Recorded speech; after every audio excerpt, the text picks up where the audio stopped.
안녕하세요. 조청현입니다. 서양사상과 지성사 3월 17일 수요일 강의를 시작하도록 하겠습니다. 오늘 주제는요, 이 낭만주의와 보수주의에 대해서 살펴보도록 하죠. 이 낭만주의와 역사학과의 관련성을 먼저 살펴보고요. 그 다음으로 이 낭만주의의 여파로 나타나게 된 민족주의에 대해서 살펴본 뒤에 마지막으로 보수주의에 대해서도 살펴보도록 하겠습니다. 오늘 살펴볼 핵심 주제는요, 이 계몽주의와 낭만주의를 비교하는 것입니다. 어떤 특징들이 있죠. 계몽주의는 프랑스에서, 낭만주의는 독일에서 시작이 됐는데요. 자, 어떤 차이점이 있는지 여러분들이 인식하시면 될 것 같습니다. 다음으로 이 낭만주의와 민족주의와의 관계에 대해서도 한번 수업 시간에 말씀드리도록 하고요. 마지막으로 이 보수주의에 대해서 말씀을 드리는데, 이 보수주의는 사실은 프랑스 혁명을 비판하는 과정에서 나오게 된 사상이라고 볼 수가 있습니다. 보통 서양 사상과 지성사에서는 보수주의는 좀 빼는 경향이, 빠지는 그런 경향이 있는데, 그냥 이 낭만주의와 민족주의에 연이어서 이 보수주의를 설명하면 어떨까 하는 생각이 들어서 한번 수업 시간에 넣어봤습니다. 자, 먼저 낭만주의와 역사에 대해서 살펴보도록 하죠. 저저번 시간에 계몽사상가들은 사실상 중세를 비태 시대에 대립되는 암흑의 시대, 그리고 종교에 의해 지배되던 야만의 시대로 파악하고 있다고 말씀드린 바 있습니다. 그렇기 때문에 계몽, 리미에르라는 것은 빛이죠. 다시 말하면 암흑을 밝힌 빛의 시대가 바로 계몽이다 라고 이들은 생각했던 것입니다. 거기에 비해서 이 낭만주의는요, 중세의 가치를 높이 인식하면서 열정적으로 중세를 복구하려고 합니다.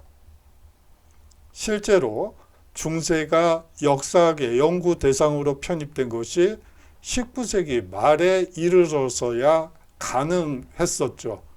바로 낭만주의 계열의 역사학자들이 존재했기 때문입니다.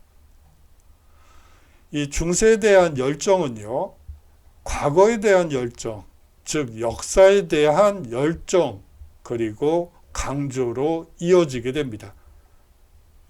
각 민족들은 자신들만의 특유한 역사성을 찾으려 시도했고요. 낭만주의가 민족주의와 같은 연장선상에 있음을 이 부분에서 확인할 수 있게 되죠.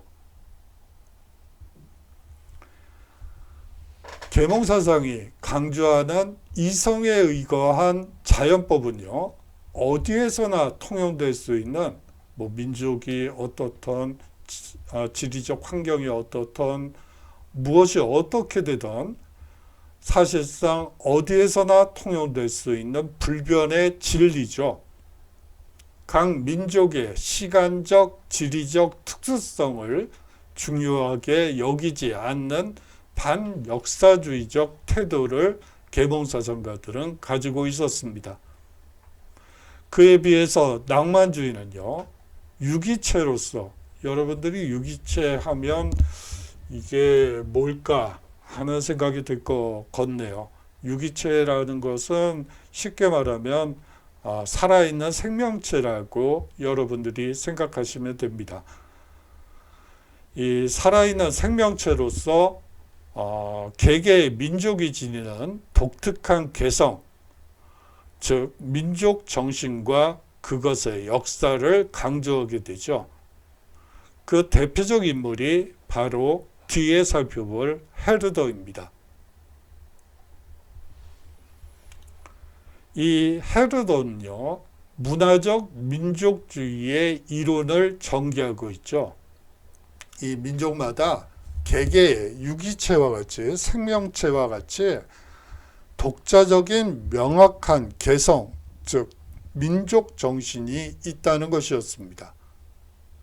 한 민족의 성장을 측정하는 가장 정확한 척도는 그 민족의 문화라고 헤르더는 얘기하죠.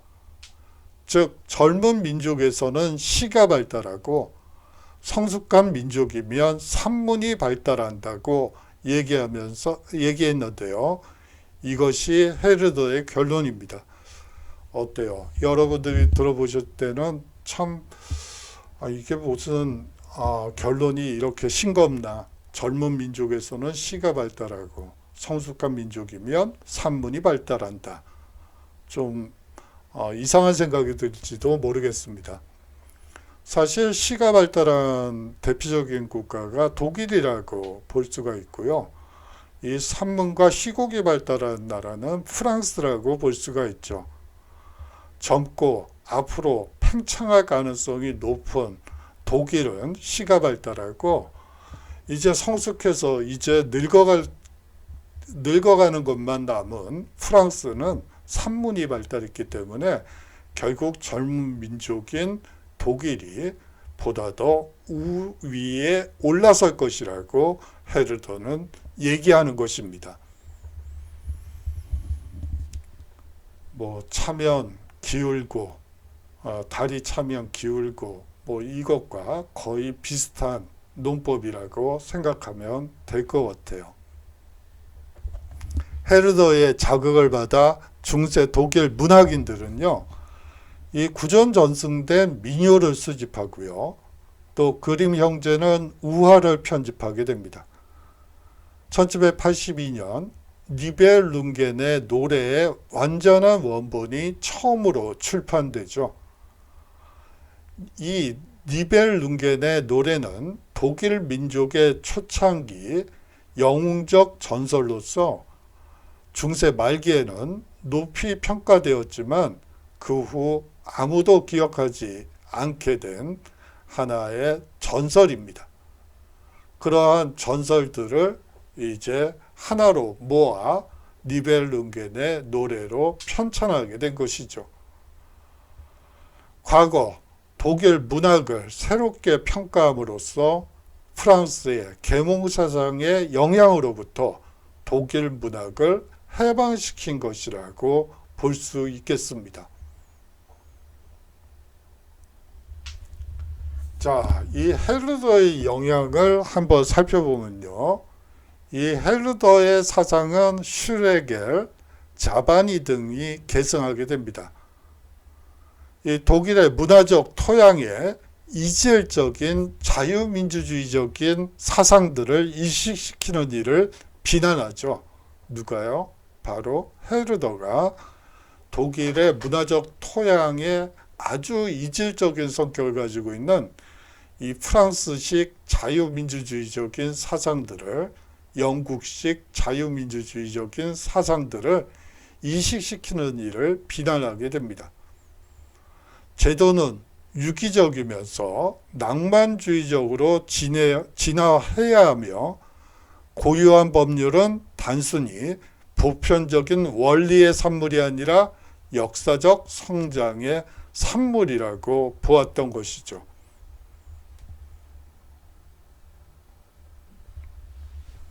낭만주의는 헤겔과 피테에 이르러 절정에 도달하게 됩니다. 여러분들도 잘 아시겠지만 헤겔은 정반합의 변증법으로 유명합니다. 사실 이것은 단순한 철학적인 논리가 아니고 독일의 현실을 설명하기 위한 하나의 방법론이자 도구였습니다. 당시 독일은 군소 연방으로 분리되어 있었죠. 당대 독일 군소 연방국가의 형태로 나타난 분열상이 바로 정이고요. 통일의 관념이 사실상 반입니다. 즉 국가가 분열되어 있다는 정과 통일을 이루어야 한다는 반이 나타나고 그 결과 불가피하게 국민국가의 창건이라는 합이 이루어질 것으로 헤겔은 전망했던 것이죠. 그래요. 이 당시에 이 헤겔뿐만이 아니고 약간 뭐 이탈리아의 경우에도 비슷한 경향이 나타나죠. 훨씬 이전에 뭐 마키아벨리 같은 사람들이 대표적인 부류라고 볼 수가 있습니다. 좀 마키아벨리를 다루지 못해서 아쉬운 마음이 들기는 하는데요. 이탈리아가 이제 분열이 되죠. 그렇게 되면서 그 독일도 그렇고 이탈리아도 그렇고 거의 300개가 넘는 군소 영방 혹은 도시 국가들로 분열되게 됩니다. 그렇게 되면서 프랑스와 오스트리아 합스부르크가의 계속적인 공격을 당하게 되죠. 자, 그렇게 되면서 이제 통일에 대한 요구들이 나타나게 됩니다. 헤겔이 마키아벨리가 말했던 사실상 군주는 교활할 필요가 있다는 것도 어디까지나 통일이라는 것이 전제되어 있죠. 통일을 이루기 위해서는 현명한 군주가 필요하다는 거죠. 그냥 법을 잘 지키고 잘 집행하는 그런 군주가 아니고 현실을 정확히 파악하고 또 통일을 이루기 위해서는 또 교활할 필요도 있고 그런 측면에서 사실상 군주론을 봐야 되지 않을까 하는 생각이 듭니다. 마찬가지로 헤겔 역시 군소 연방으로 분리된 정과 통일을 이루어야 한다는 그 관념을 낳게 되고 그 결과 불가피하게 국민국가는 창건될 수밖에 없다고 주장한 것이 바로 이 정반합의 변증법이라고 여러분들이 이해하시면 됩니다. 계몽 철학자들이 제기한 인간에 대한 자연적 이해는요, 헤겔에게는 아무 쓸모가 없었기에 사람들은 늘 어떤 형태의 조직체이건 이런저런 사회 속에서 살아왔다고 주장합니다. 국가라는 제도는 그 자체가 자연적이며 역사적인 조직체라는 얘기죠. 사람들은 오로지 그 제도 속에서만 법과 간섭에 의해서 약탈로부터 보호받고 자유를 누릴 수 있다는 것이 헤겔의 설명입니다. 헤겔은 최종적으로 이런 결론을 내리죠. 자유는 속박의 부재가 아니라 사회적 무질서의 부재로 규정한 것입니다. 다음은 피에테에 대해서 살펴보도록 하겠습니다. 이 피에테는 관념론자예요. 이 대표적인 관념론자인데 뭐 읽어봐도 무슨 내용인지 잘 파악이 안 되는 좀 애매모호한 이 관념론을 제시했습니다. 그러다가 이 헤르더의 민족정신에 관한 관념을 받아들이게 되죠. 중요한 것은 더 이상 개체의 정신이 아니라 관습, 전통, 역사 속에 표현되어 있는 전체 민족 정신이라고 그는 얘기합니다. 1808년 독일 민족에게 고함이라는 주제로 행한 1년의 강연에서 독일 정신을 단지 무수한 정신들 중에 하나가 아니라 여타의 모든 정신에 대해 우위에 있는 것이라고 선언했고요. 세계가 아직까지 독일 정신에 대해 들어본 적이 없었지만 곧 듣게 될 것이라고 호언장담을 하게 됩니다. 여러분들이 이 독일 정신이라는 말이 참 모호한 표현이죠. 그런데 이것은 이렇게 이해하시면 돼요. 결국은 프랑스의 나폴레옹이 독일을 당시에 독일이라는 표현을 쓰면 안 되죠. 미넨, 바이마르, 미넨, 작센 등 여러 소공국으로 나누어져 있었죠. 그렇기 때문에 사실상 독일은 이 시기에는 존재하지 않아요. 이탈리아 역시 마찬가지죠. 1870년 이탈리아가 통일을 이루기 전까지는 제네바 공국, 베네치아 공국, 로마 교황령, 시칠리아 왕국 하는 식으로 여러 개의 소국으로 갈려져 있었습니다.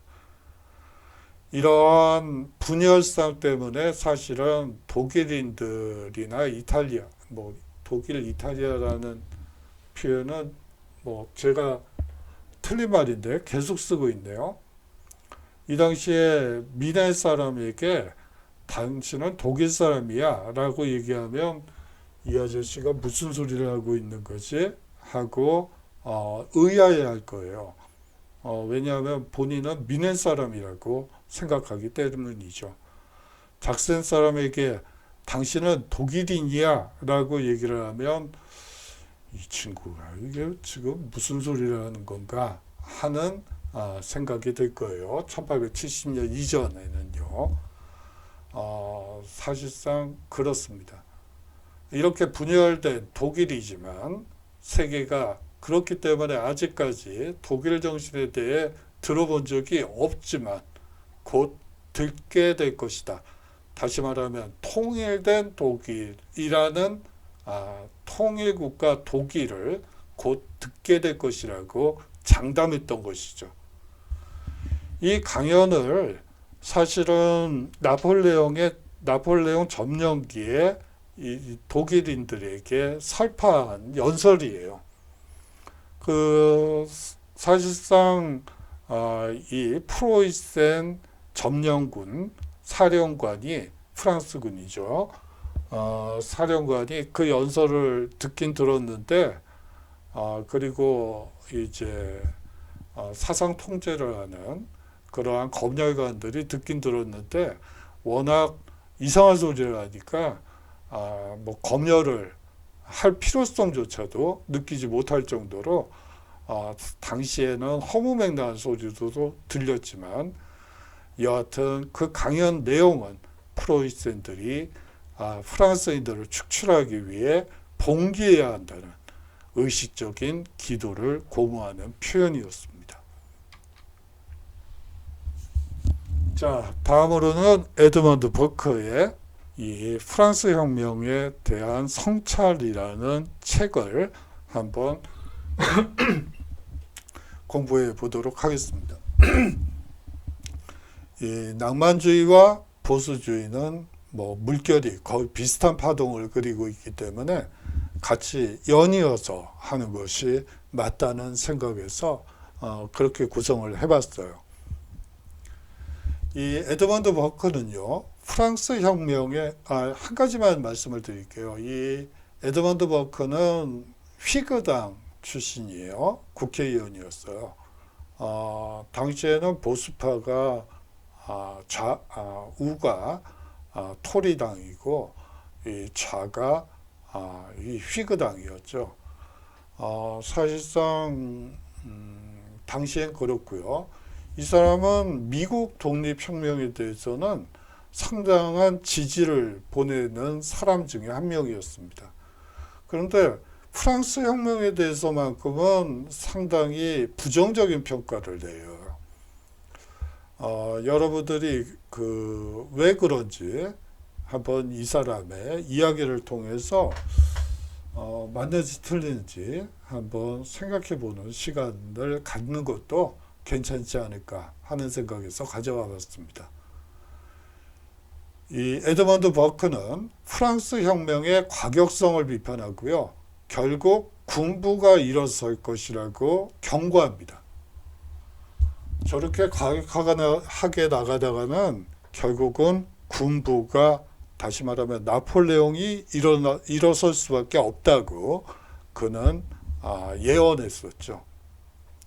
원래 이 책은 파리의 젊은 신사에게 보내는 편지글 형식으로 쓰였습니다.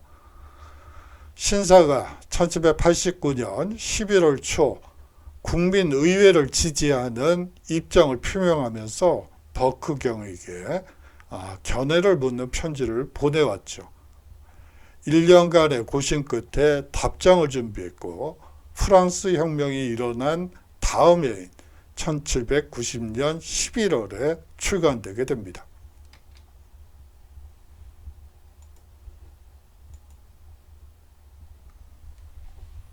버크는 이 혁명 초기에 이미 그것의 파괴적인 측면을 밝혀내고 혁명은 오류이며 위험하다고 비판하면서 끔찍한 파국을 예견했습니다.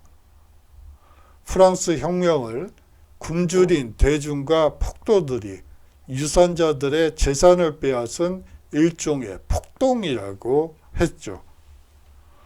유기적이고 전통적인 제도의 과격한 파괴는 혼돈과 폭정의 무정부 상태를 초래할 뿐이며 결과적으로 군사적 독재자의 출현을 보게 될 것이라고 예견했습니다. 프랑스 혁명은 이제까지 세상에서 벌어진 일 가운데 가장 경악스러운 것이며 온갖 종류의 죄악과 또 어리석은 짓이 뒤범벅이 된 쓰레기 잡탕들의 광기다라고 얘기했습니다. 진정 이 일은 역설적이고 기이합니다. 그 정신은 찬양하지 않을 수 없지만 파리 사람들이 표출한 낡아빠진 폭력성은 놀랍습니다. 만약 이것이 사건이 아니라 파리 사람들의 기질이라면 프랑스 대중들은 자유에 적합하지 않습니다. 라고 이 프랑스 혁명기에 이 프랑스 혁명을 평가했죠. 이 프랑스 혁명 세력은 옛날부터 현재까지의 모든 것을 파괴하는 과오를 범했고 범죄를 저질러 빈곤을 샀다고 얘기하기도 합니다. 뿐만 아니라 왕권의 속박에서 풀려나자 예절을 난폭하게 파괴하고 불행한 타락을 모든 계층에 확산시켰다. 이는 자연에 반하는 것이다. 라고 얘기했습니다. 전통적이고 공동체적인 기존 제도를 과격하게 파괴하면 무정부 상태를 초래하고 군사적 독재자의 출현을 보게 될 것이라고 두 번, 세 번에 걸쳐서 얘기하고 있습니다. 아울러서 이 목적이 수단을 정당화할 수 있느냐고 그는 얘기했죠. 마그나 카르타 이후 오랜 시간에 걸쳐 확립된 영국의 헌법은 과거와 현재와 미래의 사람들 사이에 맺어진 시대를 초월하는 세대 계약이며 이 계약은 파괴돼서는 안 된다고 그는 얘기했습니다. 당시에 이 휘그당의 급진파들은 이 프랑스 혁명과 마찬가지로 왕정을 붕괴시켜야 된다고 얘기했었죠. 거기에 대한 대답은 바로 이 마그나 카르타 이후 이 영국의 자유주의적 헌법은 사실상 시대를 초월하는 세대 계약이라고 얘기하면서 그것을 파괴시켜서는 안 된다고 대답하게 됩니다.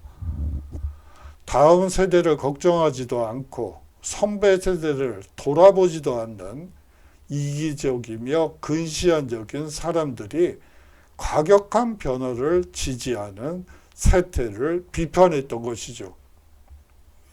기회적 이성과 폭도의 광기 대신에 인간의 자연스러운 본성, 사회의 자연스러운 운영 질서를 바탕으로 지속과 변화 또는 보존과 개선을 조화시켜야 한다고 주장했습니다. 즉 잘못된 것만 고치면 되지 뭐 굳이 모든 걸 다 깨부실 필요는 없고 잘못된 부분 그리고 변화가 필요한 부분 개선이 필요한 부분은 개선을 시키면 되는 것이고 지속이 필요하고 보존이 필요한 영역은 보존을 하면서 그렇게 개선을 하는 작업이 무엇보다 중요하다고 얘기했습니다. 그러면서 영국인이 헌정을 수호해야 하는 이유에 대해서 다음과 같이 얘기하죠. 우리는 국교회와 왕정, 귀족제도, 민주제도를 더도 덜도 아니고 현재대로 유지하기를 원한다. 영국 헌정은 이 명예혁명과 권리정전 이후 100여 년에 걸쳐 인간의 지혜와 간섭, 전통이 농축된 제도다. 법을 만들려고 할 때 가장 중요하게 고려해야 하는 점은 일시적인 소유자, 세입자에 불과한 사람들이 조상에게서 물려받아 후손에게 물려줄 것에 주의를 기울이지 않고 마치 자신들이 완전한 주인인 것처럼 행동하지 못하게 하는 것이다 라고 얘기를 하면서 이 법을 급진적으로 바꾸려는 사람들을 질타하고 있습니다.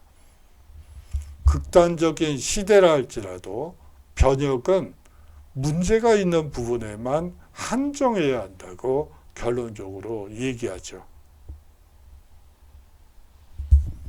인간은 불완전한 존재이기 때문에 더더욱이나 급격한 변화는 안 된다고 그는 얘기합니다. 인간은 종교적이고 복잡한 인간 본성 속에서 이성은 연약하며 이성은 오히려 감상과 감정에서 교훈을 얻어야 한다고 얘기하죠. 반면에 오랜 시간에 걸쳐 유지해온 기존의 제도와 관념은 지혜의 보고라고 얘기합니다. 옛날부터 내려오는 삶에 관한 견해와 규칙이라는 나침반을 없애버리면 우리는 어디를 향해 항해하는지 알 수 없다고 얘기하죠.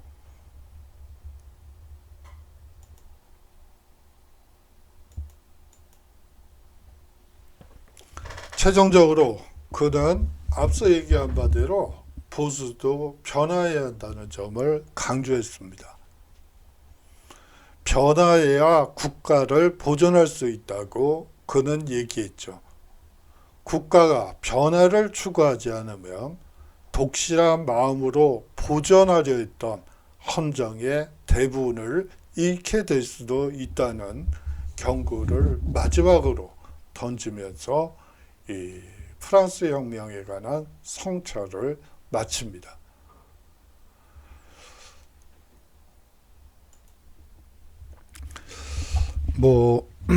이제 사실상 낭만주의와 민족주의와 보수주의는 이 결이 비슷해요. 물론 다른 점도 있죠. 하지만 거의 비슷한 논법과 비슷한 생각을 가지고 있다고 생각을 하고 한번 무리가 된다고 볼 수도 있지만 한번 무리하게 수업 시간에 같이 수업을 해봤습니다. 자, 오늘의 핵심을 말씀드리도록 하는데요. 오늘이 이제 3주차죠. 그래서 오늘은 이번 주는 과제를 걷지는 않겠습니다. 자, 프랑스 계몽주의의 오늘의 핵심을 한번 살펴보죠. 프랑스 계몽주의의 낙관론에 대한 정리와 비판을 여러분들이 해주셨으면 좋겠어요. 한번 좀 정리를 해야지 되겠죠. 그 다음으로 독일 낭만주의와 민족주의는 어떤 면에서 깊은 관련성이 있는지 여러분들이 말할 수 있으면 될 것 같아요. 자, 사실상 이 낭만주의와 민족주의는 사실상 같은 거라고 볼 수가 있어요. 뭐 학자에 따라서는 다르게 분류를 하고 있지만 사실은 하나의 묶음이라고 볼 수가 있죠. 이 낭만주의와 민족주의는 어떤 면에서 깊은 관련성이 있는지 한번 여러분들이 생각해 보면 좋지 않을까 해서 한번 여러분들이 한번 정리를 해 주셨으면 좋겠고요. 이 프랑스 혁명에는 빛과 그림자가 있습니다. 당연히 인간이 하는 불완전한 인간이 만들어 나가는 세상은 항상 빛과 그림자가 있죠. 물론 어떤 사람들은 빛만 강조하고 어떤 사람들은 그림자만 강조하죠. 이건 앞에 있는 프랑스 혁명은 X로 놓고 X에는 무한한 어떤 것들이 들어가죠. 인간이 만들어낸 제도들은 다 빛과 그림자가 있게 마련이고 어떤 사람들은 빛만, 어떤 사람들은 그림자만 강조하면서 얘기하는 사람들도 있습니다. 하지만 우리가 지성인이라면 당연히 프랑스 혁명의 명암을 종합적으로 판단해 봐야지 되겠죠. 그리고 자신의 생각을 말할 수 있어야지 됩니다. 자, 프랑스 혁명의 이 빛과 그림자를 종합적으로 판단해 보시고요.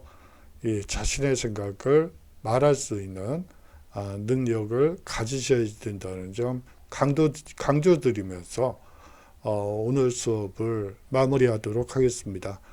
장시간 수업 들어주셔서 감사하고요. 다음 주에 건강한 모습으로 서로 인사 나누도록 하죠. 안녕히 계십시오.